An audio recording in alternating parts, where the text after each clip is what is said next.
السلام عليكم ورحمة الله.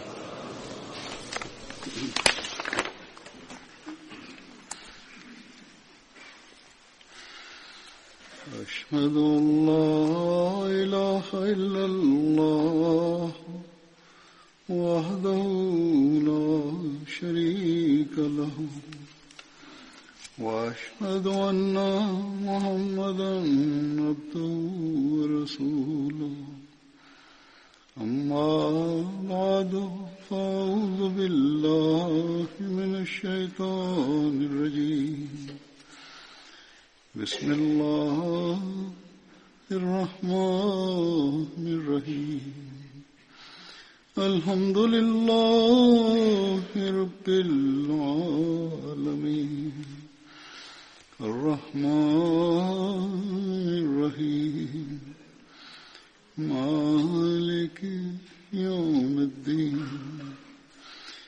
إياك نعبد وإياك نستعين.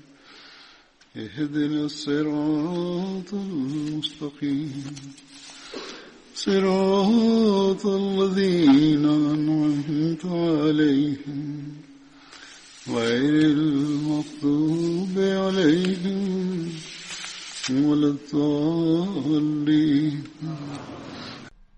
Sahabi I parë ndër sahabët e Bedrit që do të përmend sot është Hazrat Ubejdi. Emri I tij I plot ishte Hazrat Ubaid bin Abu Ubaid Ansari Muhsi. Sipas Ibn Hishamit, ai vinte nga dega Banu Umayya e fisit Aus. Hazrat Ubaidi mori pjesë bashkë me profetin sallallahu alaihi wasallam në betejën e Uhudit, në betejën e Bedrit, në betejën e Khendekut. Më shumë se kaq nuk përmendet për këtë sahab. Sahabi I dytë është Hazrat Abdullah bin Nu'man bin Baldama. Gjyshi I tij quhet Baldama dhe sipas disave Baldama. Hazrat Abdullah bin Numani vinte nga dega Banu Khunas e fisit Khazraj. Hazrat Abdullah bin Numani ishte djali I xhaxhait I Abu Qatadas. Hazrat Abdullah bin Numani mori pjesë në betejën e Bedrit dhe në betejën e Uhudit. Sahabi I radhës për sot është Hazrat Abdullah bin Umair. Hazrat Abdullah bin Umairi vinte nga fisi Banu Jazara.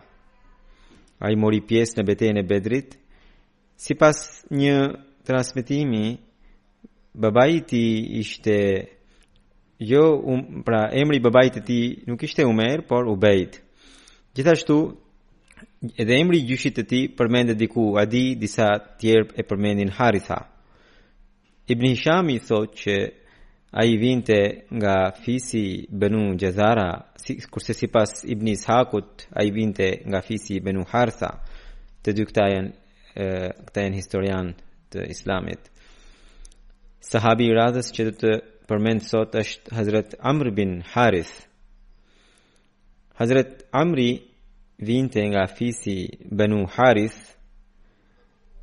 Disa kanë përmendur emrin e tij edhe Amir, e disa të tjerë Amr, siç u thash. Nofka e tij ishte Abu Nafi. Hazrat Amri fillimisht pra në Mekë, që në Mekë pranoi Islamin dhe ai mori pjesë edhe në hijretin e dytë drejt Abisinis. Ai mori pjesë në betejën e Bedrit. Sahabi I radhës që do të përmend sot është Hazrat Abdullah bin Ka'b. Hazrat Abdullah bin Ka'bi vinte nga fisi Banu Mazin. Babai I tij quhej Ka'b bin Amr dhe nana Rabab binti Abdullah. Ai ishte vllai I Hazrat Abu Leila Maznit. Hazrat Abdullah bin Ka'bi ka pas një djalë, Harith, i cili lindi përmes gruas së tij Zuhaiba binti Aus. Hazrat Abdullah bin Ka'ab mori pjesë në betejën e Bedrit dhe në atë betejë i dërguari i Allahut sallallahu alaihi wasallam atë caktoi si mbikëqyrës të plaçkave të luftës. Gjithashtu ai caktoi atë disa herë edhe në si mbikëqyrës edhe në pasuritë një të pestën e pasurisë së profetit sallallahu alaihi wasallam. Hazrat Abdullah bin Ka'bi mori pjesë në të gjitha betejat bashkë me profetin sallallahu alaihi wasallam duke përfshirë Bedrin, Uhudin, Khandekun. Hazrat Abdullah bin Ka'bi ndroi jetë në gjatë kalifatit të Hazrat Osmanit në Medinë në vitin 33 pas hijretit dhe namazin e gjenazës së tij e udhëhoqi Hazrat Osmani. Nofka e tij përveç Abu Harithit përmendet edhe Abu Yahya. Sahabi i radhës është Hazrat Abdullah bin Qais. Hazrat Abdullah bin Qaisi është nga fisi Banu Najjar. Gjyshi i tij në librat e historisë në përgjithësi thuhet Khalid, kurse në Tabqatul Kubra thuhet që emri i tij ishte Khalda. Djali i Hazrat Abdullah bin Qaisit ishte Abdurrahman dhe vajza ishte Umaira. Nana e tyre ishte Sawad binti Qais. Përveç këtyre ai ka pasur edhe një vajzë tjetër që ishte Aun. Hazrat Abdullah bin Qaisi mori pjesë në betejën e Bedrit dhe në betejën e Uhudit. Sipas Abdullah bin Muhammad bin Umaras Ansari, ai ra dëshmor në betejën e Uhudit, kurse sipas një rrëfimi tjetër ai nuk ra dëshmor atëherë, por jetoi dhe mori pjesë në të gjitha betejat bashkë me profetin sallallahu alaihi wasallam për të ndruar jetë në periudhën e kalifatit të Hazrat Osmanit radhiyallahu anhu. Pra ka disa mospërputhje në disa të dhëna historike. Sahabi i radhës që do të përmend sot është Hazrat Salma bin Aslam. Hazrat Salma bin Aslami vinte nga Banu Hartha, fisi Banu Hartha bin Harith. Babai i tij ishte Aslam. Sipas një rrëfimi tjetër, gjyshi i tij ishte Harish dhe sipas një tjetër ishte Haris. Nofka i tij ishte Abu Sa'di. Hazrat Salma bin Aslam nana e tij ishte Suad bint Rafi'. Hazrat Salma mori pjesë në të gjitha betejat bashkë me profetin sallallahu alaihi wasallam duke përfshirë Bedrin, Uhudin dhe Khandekun. Ai në betejën e Bedrit robroi Sa'ib bin Ubaidin dhe Numan bin Amrin. Hazrat Salma bin Aslami ra dëshmor në betejën Gjisr në periudhën e kalifatit të Hazrat Omerit, një betejë e cila ishte luftuar pranë lumit Ferat. Ju kam treguar në hutben e kaluar që ishte një betejë shumë e madhe e fuqishme mes muslimanëve dhe persëve dhe quhet beteja Gjisr sepse Gjisr i thon urës dhe ajo urë ishte ndërtuar pranë këtij lumi që muslimanët të kalonin nga njëra anë në anën tjetër. Në këtë betejë persët kanë pasur përveç kafshëve të tjera edhe elefant të shumt, sidoqoftë lufta solli pasoja të rënda për të dyja palët, sidomos për muslimanët. Në kohën kur sahabi në fjalë ra dëshmor, mosha e tij ishte afërsisht 38 vjeçare. Allama Nuruddin Halabi në librin e tij Siratul Halabia përmend ngjarjen e betejës së Bedrit dhe nën titullin Mrekullitë e profetit Muhammed sallallahu alaihi wasallam ai thotë që Hazrat Salma bin Aslamit ju thye shpata në betejën e Bedrit. Atëherë i dërguari i Allahut sallallahu alaihi wasallam i dha një deg të hurmës dhe tha të luftonte me këtë. Salma bin Aslami sa e mori degën, ajo u shndrua në një shpatë me të cilën ai luftoi deri në fund. Në librin Sharh Zirqani dhe gjithashtu në Dalailin Nubuwa thuhet që në betejën e Bedrit Hazrat Salmas i u thye shpata që ai mbeti pa armë. Atëherë i dërguari i Allahut sallallahu alaihi wasallam i dha një deg dhe tha se lufto me këtë, edhe ajo ju bë një shpatë dhe të cilën ai e ka mbajtur deri në rënien dëshmor në betejën e Gjisrit, thot në këtë libër. Ibn Saadi shkruan që në betejën e Hendekut, duke përmendur këtë betejë, ai thot që gjatë kësaj beteje flamuri i muhaxhirëve ishte tek Hazrat Zaid bin Haritha, kurse ai i ensarve ishte tek Hazrat Saad bin Ubada. Hazrat i dërguari Allahu sallallahu alaihi wasallam caktoi 200 ushtar nën komandën e Hazrat Salma bin Aslamës që ata të mbikëqyrnin dhe gjithashtu 300 ushtar të tjerë nën komandën e Hazrat Zaid bin Harithës që këta t'i bonin roje qytetit të Medinës dhe me zë të lartë të thoshin tekbir her pas here. Dhe arsyeja e kësaj ishte që Banu Qurayza, hebrejt pra,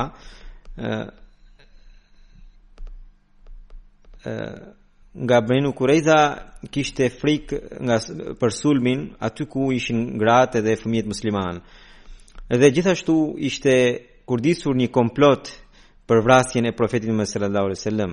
Hazrat Mirza Bashir Ahmed Sahibi shkruan në lidhje me këtë që Kurejshët u poshtruan tej mase nga humbja e betejës së Hendekut dhe kjo rrjedhimisht u shkaktonte një zili dhe një fyerje ndaj muslimanëve.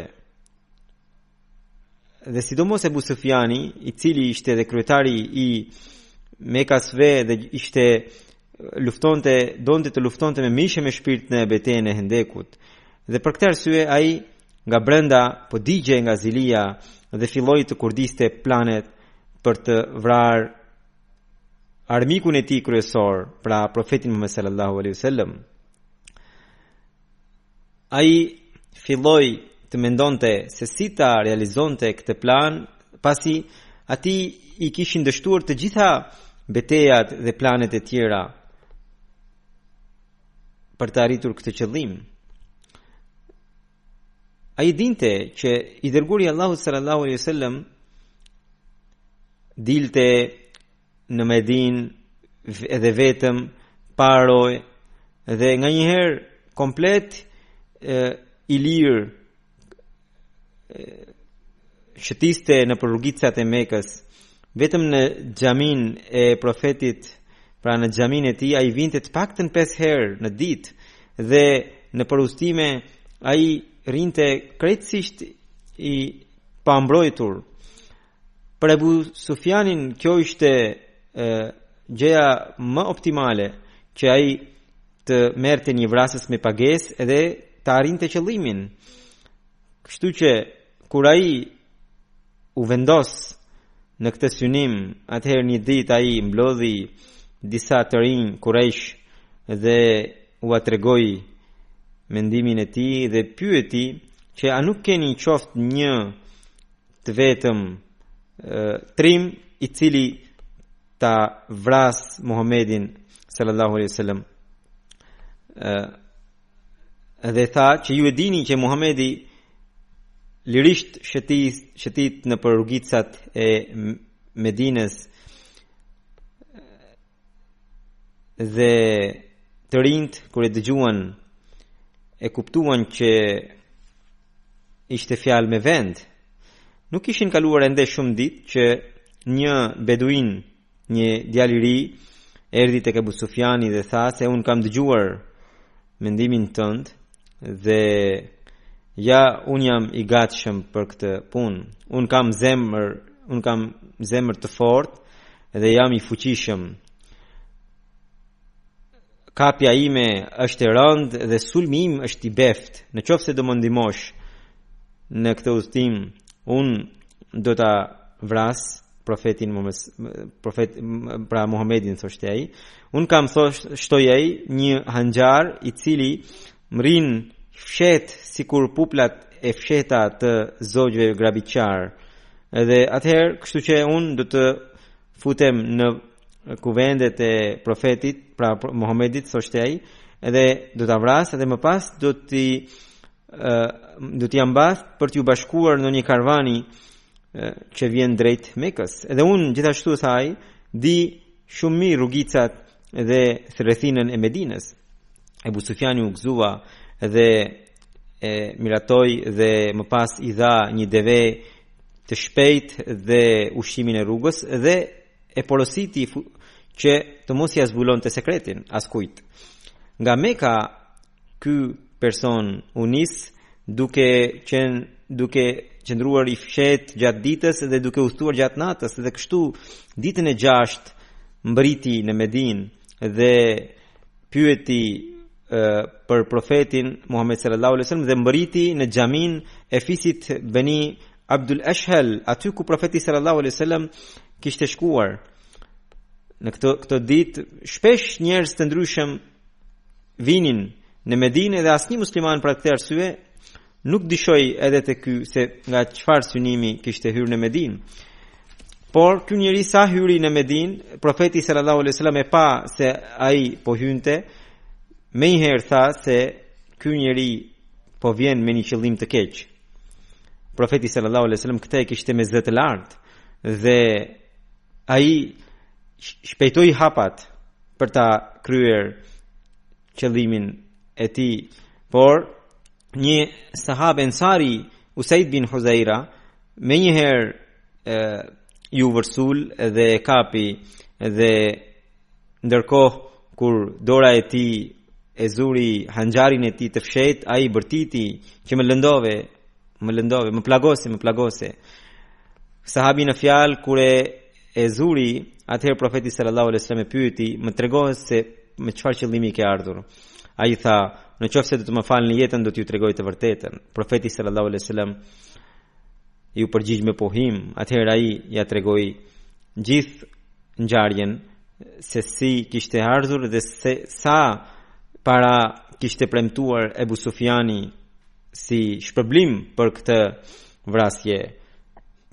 Ky njeri pas kësaj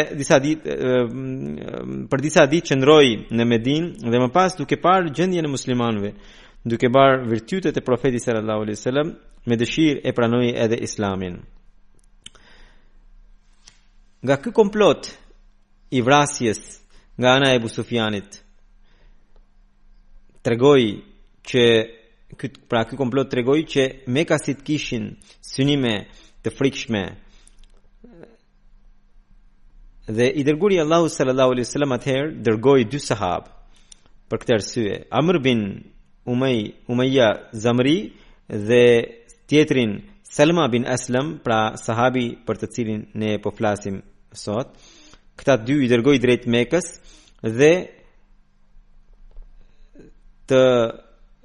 i u dha leje që në qoftë se do të gjenin mundësin ta vrisnin edhe Ebu Sufjanin për shkak të sulmeve të tij dhe për shkak të kurdise planeve të tij dhe intrigave të tij vrasëse. Këta 2 sahabë shkuan deri në Mekë, por Kurejshët u alarmuan dhe këta e shpëtuan veten e tyre dhe u kthyen në Medinë. Gjatë rrugës, këta të 2 u ndeshen me 2 spion të Kurejshëve, të cilët Kurejshët i kishin dërguar për t'i spionuar muslimanët dhe lëvizjet e tyre dhe sidomos gjendjen e profetit Muhammed sallallahu alaihi wasallam. Mundet që edhe ky ishte njëri prej intrigave të Kurejshëve, siç ishte e mëparshmja, për të lënduar ose për të vrarë profetin Muhammed sallallahu alaihi wasallam.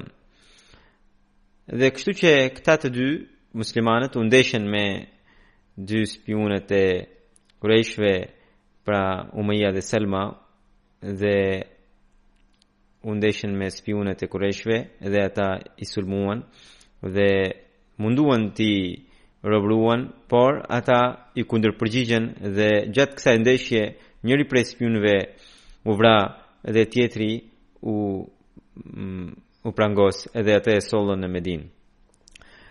Në lidhje me historinë e kësaj ngjarje ka rrëfime të ndryshme sipas historianëve. Ibn Hishami dhe Tiberi tregojnë se kjo ndodhi në vitin e 4 pas Hijretit, por Ibn Saadi e thot se ka ndodhur në vitin 6 pas Hijretit. Alama Qistalani dhe Zarqani gjithashtu e mbështesin Ibn Saadin. Hazrat Mirza Bashir Ahmed Sahibi thot që edhe unë mendoj që kjo ngjarje ndodhi në vitin 6 pas Hijretit. Allahu e di më së miri, thot ai. Ibn Saadi tregon edhe Baihaqi tregon të njëjtën ngjarje, por nuk tregon për datën. Në ngjarjen e Sulh Hudaybias, pra në marrëveshjen e Hudaybias, Hazrat Salma bin Aslami përmendet edhe për këtë ngjarje. Hazrat Ummi Amara tregon që unë isha aty kur profeti sallallahu alaihi wasallam ishte ulur dhe Hazrat Ibad bin Bishr dhe Hazrat Salma bin Aslam të dy me parë zmore të hekur qëndronin pranë profetit sallallahu alaihi wasallam për t'i bërë roje. Ndërkohë erdhi emisari i Qurayshve Suhail bin Amr dhe gjatë bisedës ngriti zërin dhe këta të dy rojtarë të profetit sallallahu alaihi wasallam i thanë që ta ulte zërin kur ishte pranë profetit sallallahu alaihi wasallam. Ky është një shërbim i tyre i veçantë që përmendet në historinë e Islamit. Sahabi i radhës që do të përmend sot është Hazrat Uqba bin Usman. Nana e Hazrat Uqba bin Usmanit ishte Ummi Jamil binti Qutba dhe Uqba ishte nga fisi Banu Zuraiq i Ansarve. Ai dhe vllai i tij Hazrat Saad bin Usman morën pjesë në betejën e Bedrit dhe gjithashtu në betejën e Uhudit. Në librat e ndryshëm të historisë thuhet që në betejën e Uhudit kur sulmi pra u bë shumë me intensitet nga Qurayshët dhe muslimanët u çorientuan dhe disa musliman u larguan nga fushbeteja. Dy prej tyre ishin edhe këta dy vëllezër, Hazrat Uqba bin Usmani dhe Hazrat Saad bin Usmani, dhe këta të dy u ngjiten në një kodër përballë Ahvezit që është dhe qëndruan 3 net aty dhe më vonë erdhën në Medinë dhe takuan profetin sallallahu alaihi wasallam dhe ja treguan gjithçka. I dërguari Allahu sallallahu alaihi wasallam tha laqad dhahabtum fiha riza, që ju keni ikur drejt rehatis. Sidoqoftë, i dërguari Allahu sallallahu alaihi wasallam i fali dhe i toleroi dhe nuk i qortoi në mënyrë tjetër. Sahabi i radhës që të përmend sot është Hazrat Abdullah bin Sahal. Ai vinte nga fisi Banu Zawra, i cili ishte aleat me Banu Abdul Ashhal. Gjithashtu thuhet që ai ishte Ghassani. Hazrat Abdullah, emri i tij përmendet edhe si Zaid edhe Rafi. Nana e tij ishte Saba binti Tayhan, e cila ishte motra e Abul Haytham bin Tayhan. Ai ishte vllai i Rafi bin Sahlit. Ai mori pjesë në betejën e Bedrit dhe vllai i tij Rafi mori pjesë bashkë me të në betejën e Uhudit dhe betejën e Hendekut. Hazrat Abdullah u ndroi jetë pra ra dëshmor në betejën e Hendekut. Atë e vrau me një shigjet një njeri i Benu Uwayfit. Mughira bin Hakimi tregon që ai e pyeti Hazrat Abdullahun se a more pjesë në betejën e Bedrit? Ai tha po, dhe madje kam qenë edhe në Beitin Aqba, tha ai. Hazrat Abdullahu mori pjesë në betejën e Hamra ul Asad, e cila është një vend, i cili është një vend 8 milje larg Medinës. Edhe pjesëmarrja e tij ka qenë e veçantë, gjë që përmendet në libra të ndryshëm të historisë, si në Sabilul Huda për shembull. Thot që Hazrat Abdullah bin Sahal dhe Hazrat Rafi bin Sahal, të dy ishin vëllezër të fisit Banu Abdul Ashhal. Të dy kur u kthyen nga betejë e Uhudit ishin shumë të plagosur. Dhe Hazrat Abdullah ishte më i plagosuri se sa vllai tjetër. Të dy vëllezër kur morën vesh që i dërguari Allahut sallallahu alaihi wasallam do të nisej drejt Hamraul Asadit dhe morën vesh për urdhrin e profetit sallallahu alaihi wasallam, njëri i tha tjetrit: "Për Zotin, nëse ne nuk do të marrim pjesë dot në këtë betejë bashkë me profetin sallallahu alaihi wasallam, kjo do të jetë një humbje e madhe." Pra ishin të plagosur, por patosi i besimit nuk i linte që ta të rinë të qetë. Than: "Për Zotin, ne nuk kemi asnjë mjet, asnjë kafsh për të udhëtuar dhe as nuk dim se si do të veprojmë në këtë situatë." Abdullahu tha: "Hajde, do ecim në këmbë." Hazrat Rafiu tha: "Për Zotin, nuk kam fuqi, nuk kam takat për shkak të plagëve." Ai tha: "Hajde, ecim gadal dhe do të shkojmë në drejtim të profetit." Kështu që të dy fytas e mbytas u nisën nga Medina. Rafiu kur ndje i pafuqishëm, Abdullahu e ngriti edhe mbajti në shpinë, edhe kur Abdullahu ndje i pafuqishëm, Rafiu e ndihmoi. Edhe kështu ata vazhduan në drejtim të profetit sallallahu alaihi wasallam, për të mbërritur vetëm në kohën e yatsis tek profeti sallallahu alaihi wasallam. Aty sahabët po ndiznin zjarr, sepse profeti sallallahu alaihi wasallam ishte vendosur aty. Ata të dy u paraqiten pranë profetit sallallahu alaihi wasallam. Atë natë Hazrat Ibad bin Bishr ishte roj i profetit sallallahu alaihi wasallam.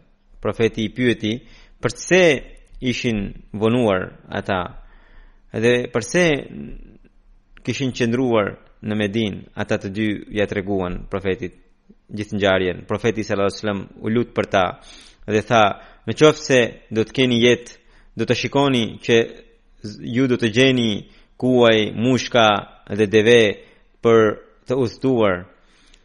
Pra dhe por tha profeti sallallahu alaihi wasallam që ky udhëtimi juaj që keni bërë sot në këmbë do të jetë më i madh dhe më i vlefshëm se sa të gjitha udhëtimet që do të bëni në të ardhmen, në mjetet e tjera të udhëtimit që do t'ju jepen në të ardhmen, tha profeti sallallahu alaihi wasallam. Do t'i përmend disa të dhëna edhe rreth betejës Hamraul Asadit, se çfarë ishte kjo betejë, përse profeti sallallahu alaihi wasallam u nis më një herë pas betejës së Uhudit. Hazrat Mirza Bashir Ahmed Sahibi shkruan në librin e tij që profeti Muhammed sallallahu alaihi wasallam dhe sahabët e tij kur u kthyen nga betejë e Uhudit, më vonë u desh të shkonin në Hamraul Asad për një betejë tjetër. Dhe arsyeja ishte që nata me njëherë pas betejës së Uhudit ishte një natë e frikshme për Medinën, sepse pavarësisht se në dukje Kurejshët u nisën drejt Mekës, por kishte frikë që kjo të mos ishte një taktik dhe ata përsëri do të riktheheshin Medinës për të sulmuar muslimanët. Dhe muslimanët nga kjo frikë që Mekasit përsëri do t'i sulmonin në gjendje kur muslimanët ishin të raskapitur nga plagët, ata organizuan roje gjatë gjithë natës në Medinë dhe sidomos në shtëpinë e profetit Muhammed sallallahu alaihi wasallam. Të nesërmën morën vesh që mësuan që kjo frikë nuk ishte thjesht një vendim, por Përpara sabahut, profeti sallallahu alaihi wasallam i erdhi lajmi që Qurayshët u vendosën pak milje larg Medinës dhe ata po diskutojnë që pse mos ta sulmojnë edhe një herë Medinën duke përfituar nga rasti. Disa Quraysh i tallnin Qurayshët e tjerë me ironi që ju nuk keni vrarë as Muhamedin, nuk i keni bërë sklave gratë e muslimanëve, as nuk i keni marrë pasuritë e tyre. Pra ju e keni fituar betejën edhe keni pasur mundësinë për t'i sulmuar dhe nuk i keni sulmuar dhe nuk i keni asgjësuar muslimanët. Edhe tani ata do të shfuqizohen edhe një herë. Edhe ata i thoshin që edhe tani kemi kohë që thoshin të kthehemi dhe t'i shfarosim muslimanët. Nga ana tjetër të tjerë thoshin që jo, këtë fitore që keni fituar çmojeni dhe ruajeni, mos ndodh që kur të ktheheni atje muslimanët do t'ju sulmojnë fuqishëm dhe ju do ta humbisni edhe këtë fitore që keni fituar pas shumë kohe. Sepse muslimanët do të luftojnë me mishe me shpirt edhe do t'ju bashkohen edhe ata që nuk kanë marrë pjesë dot në betejën e Uhudit. Përfundimisht, mendimi i atyre që ishin të zjarrt mbi zotroi dhe Qurayshët u vendosën të sulmonin Medinën. Kur profeti sallallahu alaihi wasallam mori vesh për këtë lajm, ai me një herë urdhëroi muslimanët që të përgatiteshin. Por gjithashtu tha që do të marrin pjesë vetëm ata që kishin marrë pjesë në betejën e Uhudit. Kështu që mujahidinët e Uhudit, shumica prej tyre ishin të plagosur. Dy ju kam përmendur pak më sipër se si ishin. Ata i vuan fashot në plagat e tyre dhe ju bashkuan udhëheqësit të tyre. Dhe thuhet që gjatë këtij momenti muslimanët ishin kaq të gëzuar kur po niseshin drejt atij vendi, sikur dukej që ata kishin fituar një betejë dhe po niseshin për të ndjekur armiqtë e tyre. 8 milje larg Medinës, në Hamraul Asad, gjetën 2 musliman të vrarë dhe pas lumtimit u gjetën që ata ishin spiuna që profeti sallallahu alajhi wasallam i kishte dërguar për ti mësuar gjendjen e Qurayshëve, dhe Qurayshët i kishin vrarë dhe profeti sallallahu alajhi wasallam i quajti dëshmor dhe i varrosi në të dy në një varr. Profeti sallallahu alajhi wasallam tha, këtu do të vendosemi dhe i porositi muslimanët që të ndiznin zjarre dhe aty sahabët ndizën zjarre të fuqishme dhe në shumë pak kohë aty ishin 500 zjarre të ndezura. Çdo kush që shikonte ndikohej nga fuqia e muslimanëve duke parë zjarret dhe do të mendonte se muslimanët ishin shumë në numër dhe janë shumë kampe që janë vendosur atje. Gjatë kësaj kohe ndoshta kaloi njëri prej kryetarëve të idhujtarëve që quhet Mabed dhe ai erdhi te profeti sallallahu alajhi wasallam dhe shprehu ngushëllimet për të vrarët e betejës së Uhudit dhe më pas vijoi rrugën e tij drejt Mekës. Të nesërmën ai do t'i bashkohe Qurayshëve që ishin të vendosur në Rauha, që ishte 40 milje larg Medinës, dhe ai pa që Qurayshët ishin vendosur atje dhe madje po shkonin, po përgatiteshin për të kthyer drejt Medinës për ta sulmuar ushtrinë muslimane edhe një herë. Mabedi u tha, çfarë po bëni? I tha Ebu Sufjanit, për Zotin, unë sapo kam parë ushtrinë e Muhamedit në Hamraul Asad dhe ishte kaq e fuqishme dhe kaq e madhe sa që nuk kam parë ndonjë ushtri të tillë dhe ata janë të zjarrt për ta larguar humbjen e Uhudit dhe janë kaq shumë të zjarrt që ata do t'i shpartallojnë sa të shikojnë ju.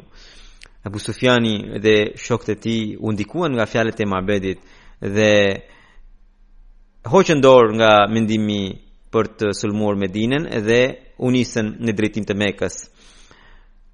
I dërguari Allahu sallallahu alaihi wasallam kur e mësoi lajmin që Qurayshët u nisën në drejtim të Mekës, falenderoi Zotin dhe tha që ky është ndikimi që krijoi Zoti i Madhërisëm në zemrat e mohuesve. Më pas profeti sallallahu alaihi wasallam edhe 2-3 ditë qëndroi në Hamraul Asad dhe pas 5 ditë mungese u kthye në Medinë. Sahabi tjetër që do të përmend sot është Hazrat Utba bin Rabia,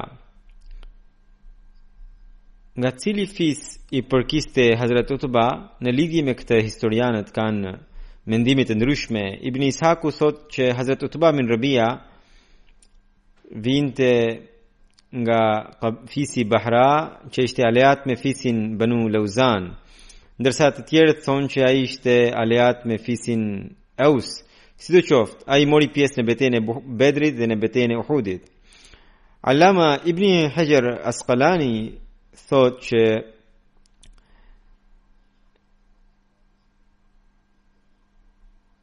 njëri prej komandantëve të Jermukut, para të luftës së Jermukut, ishte Hazrat Utba bin Rabia.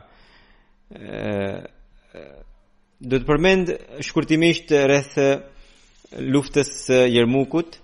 Në vitin 12 pas hijretit, Hazrat Abu Bekri radhiyallahu anhu, që ishte kalifi i kohës, kur u kthye në Medinë pas kryerjes së haxhit, në fillim të vitit pasardhës, ai dërgoi ushtrinë muslimane drejt Shamit, pra drejt Sirisë. Ai dërgoi Hazrat Amr bin al-Asin në Palestinë, kurse Yazid bin Abu Sufjanin, Hazrat Ubaida ibn al-Jarhanin dhe Hazrat Sherjil bin Hasanin i porositi të kapërcenin trojet e epërme të Shamit dhe të shkonin në Tubekje. Fillimisht kalifi i kohës caktoi Khalid bin Saadin si emir të ushtrisë, por më vonë në vend të tij do të caktohej Yazid bin Abu Sufjani. Këta njerëz u nisën në drejtim të Shamit me 7.000 ushtar musliman. Komandantët e ushtrisë muslimane mbritën në me ushtrinë e tyre në Sham. Mbreti Herakliu vet erdhi në Homs dhe përgatiti një ushtri gjigante të romakëve. Ai caktoi disa komandant për të luftuar me ushtrinë e muslimanëve. Muslimanët ishin shumë pak në numër dhe disa prej tyre as nuk ishin kaq të fuqishëm në besim. Duke parë përgatitjet e armikut, u friksuan tejmase. Në këtë situatë, Hazrat Amr bin Lasi porositi të gjitha qetet e ushtrisë: qëndroni bashk ju të gjithë, që të dukeni shumë dhe që armiku të mos ketë të lehtë sulmin mbi ju. Nëse do të jeni të shpërndar në grupe të ndryshme, nuk do të mbetet asnjëri prej jush që të mund të ndihmojë grupin tjetër, sepse secili grup do të jetë përballë një ushtrie gjigante të armikut. Pra, këto ishin fjalët e Amr bin Lasi, dhe kështu që u vendos që në vendin e quajtur Jermuk, të gjitha ushtrit e muslimanëve të bashkoheshin. Të njëjtën porosi u dërgoi edhe Hazrat Abu Bekri radhiyallahu anhu dhe tha: të gjithë bashk hidhuni në sulm mbi armikun. Atëherë edhe Allahu do t'ju ndihmojë. Tha: Allahu e ndihmon atë që e ndihmojnë. Tha: Allahu e ndihmon ata që e ndihmojnë Allahun dhe i poshtron ata që e mohojnë atë. Njerëzit, tha Hazrat Abu Bekri, si ju, kur nuk mund të mposhteni për shkak të numrit të vogël. Nëse do të luftoni duke qenë mbështetës të liksive, qofshi 10.000, qofshi edhe më shumë, patjetër do të mundeni, tha Hazrat Abu Bekri. Dhe tha: prandaj bashkëpunoni me njëri tjetrin në Jermuk. Tha që në qoftë se do të jeni mbështetës të liksive, ju do të mundeni edhe nga një numër i vogël, nga 10.000 ushtar të armiqve. Pra Hazrat Abu Bekri tha që të muslimanët të ruheshin nga mëkatet dhe tha se cili komandant të falë namazin me grupin e tij, dhe i porositi që gjithë të punonin bashk në Jermuk. Nga muaji Safer i vitit 13 pas hijretit deri në muajin Rabiu Thani, muslimanët rrethuan ushtrinë romake, por nuk patën sukses. Gjatë kësaj kohe, Hazrat Abu Bekri radhiyallahu anhu porositi Hazrat Khalid bin Walidin, që në atë kohë ishte në Irak, të mbrinte në Jermuk duke i sjellë përforcime ushtrisë muslimane. Hazrat Khalid bin Walidi në atë kohë ishte guvernatori i Irakut. Para se të vinte Khalidi, muslimanët ishin të shpërndarë dhe nuk arritën të bashkoheshin. Hazrat Khalid bin Walidi porositi të caktoni një emir të tyre, edhe muslimanët e zgjodhen pikrisht Khalidin si emir. Ushtria romake thuhet se ishte nga 200.000 deri në 240.000 ushtar, kurse ushtria muslimane ishte nga 37.000 deri në 46.000. Pra, muslimanët ishin 5 herë më pak në krahasim me ushtrinë kundërshtare. Ushtria romake ishte kaq e fuqishme saqë rreth 80.000 ushtarë të tyre i kishin vënë pranga në përkëmbë të veta dhe 40.000 të tjerë zinxhir në përduar të veta, që të mos u shkonte mendja për t'i mbathur dhe të luftonin derisa të vriteshin. Pra, kishin ardhur vetëm për të luftuar dhe për të vdekur, ose për të fituar. Ata gjithashtu kishin 80.000 këmbësor dhe një mori priftërinj që i nxisnin ushtarët e tyre për luftë. Ndërkohë lufta vijonte atje këtu në Medinë në muajin Jumadiul Awwal, në muajin Jumadiul Ula, Hazrat Abu Bekri radhiyallahu anhu sumur dhe ndroi jetë në Jumadiul Ukhra. Inna lillahi wa inna ilaihi raji'un. Hazrat Khalid bin Walidi e ndau gjithë ushtrinë muslimane në grupe të ndryshme, që thuhet se ishin 36 ose 40, por që të gjithë luftonin nën komandën e një kryekomandanti. Njëri prej mbikëqyrësve të këtyre grupeve ishte Hazrat Atba bin Rabia. Hazrat Khalidi i tha: armiku është shumë në numër, por kjo renditje jona do t'i bëj armikut që të mendoje se edhe ne jemi shumë. Ushtria e muslimanëve kishte rëndësi historike sepse rreth 1.000 prej tyre ishin ata që ishin sahabë të profetit Muhammed sallallahu alaihi wasallam. Dhe rreth 100 prej tyre ishin që kishin marrë pjesë në betejën e Bedrit. Të dyja ushtrit u ndeshën fort. Filloi një luftë e përgjakshme, ndërkohë erdhi një postier nga Medina me një lajm. Ushtarët u përpoqën ta mësonin lajmin dhe ai u tha: gjithçka është mirë. Por në të vërtetë ai kishte sjell lajmin e vdekjes së Hazrat Abu Bekrit radhiyallahu anhu. Njerëzit e quan postierin te Hazrat Khalid bin Walidi, të cilit ai me zë të ulët ia tregoi lajmin se kalifi radhiyallahu anhu kishte ndruar jetë dhe gjithashtu se ai këtë gjë nuk ua kishte treguar ushtarëve të tjerë. Hazrat Khalid bin Walidi e mori letrën dhe e futi në koshin e shigjetave të tij, sepse druante se nëse do të përhape ky lajm, muslimanët do të dobësoheshin psikologjikisht dhe nuk do të arrinin të luftonin siç duhej. Lufta u zhvillua në mënyrë të ashpër deri në mbrëmje dhe vetëm atëherë ushtria romake filloi të arratise nga fushbeteja. Në këtë luftë u vran më shumë se 100.000 ushtarë të romakëve dhe 3.000 musliman ranë dëshmor, ndër të cilët ishte edhe Hazrat Ikrama bin Abu Jahli. Në kohën kur Kajseri e mësoi lajmin se ushtria e tij kishte humbur, ai gjende në Homs. Ai më herë u arratis nga atje. Pas fitores së Jermukut, ushtritë e muslimanëve u përhapën në të gjithë Shamin dhe shumë lehtë arritën fitoren në Kenisrin, Antakya, Gjuma, Sermin, Tezin, Korus, Tel Azaz, Zaluk, Raban dhe në vende tjera përreth. Do të lëmë kaq përmendjen e sahabëve për sot dhe inshallah së shpejti po fillon edhe muaji Ramazanit dhe ndoshta tani do të përmend këtë temë vetëm pas muajit të Ramazanit. Tani do të përmend një gjenaze pas namazit të gjumaz do të uzheq një gjenaze gaib e cila është e zonjës Sahibzadi Sabiha Begum sahibës, që ishte mbesa e nipit, mbesa e Hazrat Mirza Bashir Ahmed sahibit, i cili ishte ishte i biri i Mesihut Alayhi Salatu Wassalam. Pra ajo ishte vajza e madhe e vajzës së Hazrat Mirza Bashir Ahmed sahibit. Dhe kështu ajo ishte vajza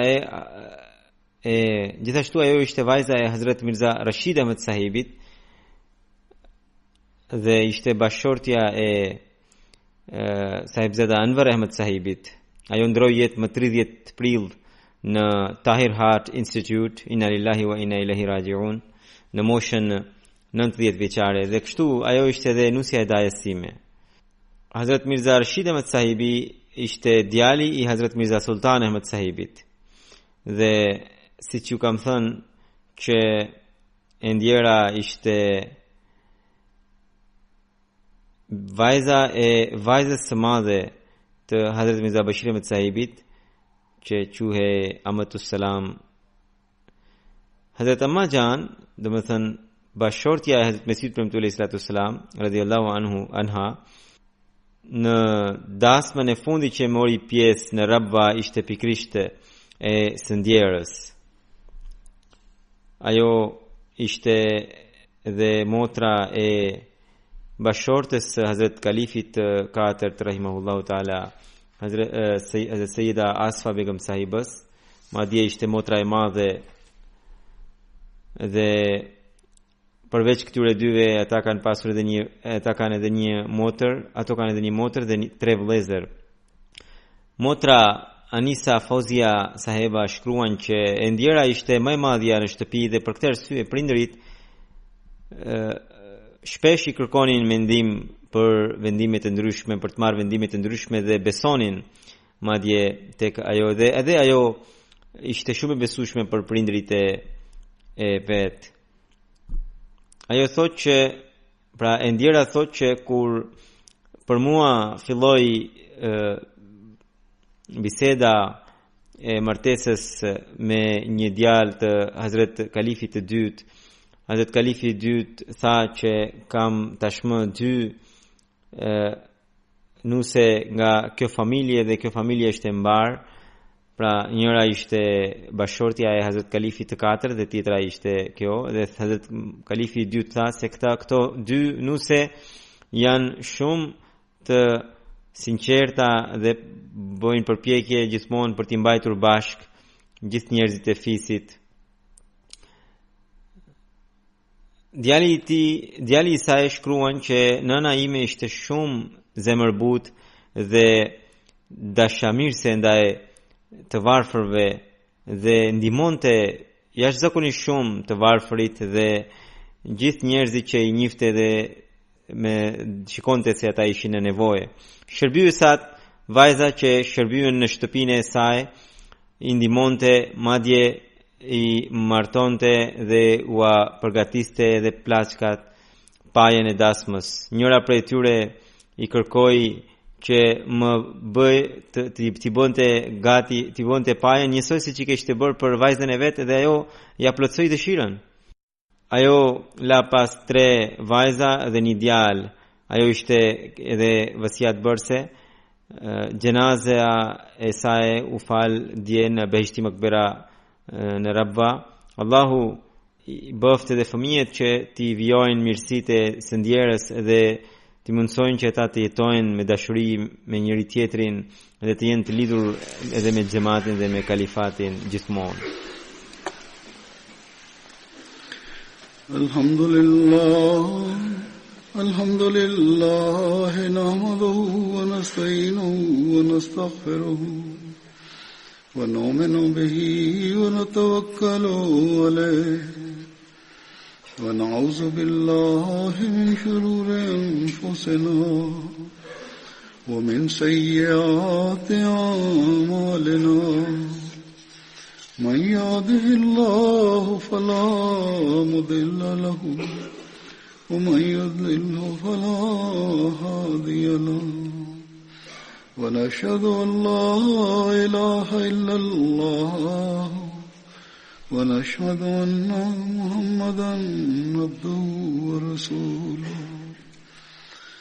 عباد الله رحمكم الله إن الله يأمر بالعدل والإحسان وإيتاء ذي القربى وينهى عن الفحشاء والمنكر والبغي يعظكم لعلكم تذكرون اذكروا الله يذكركم وادعوه يستجب لكم ولذكر الله أكبر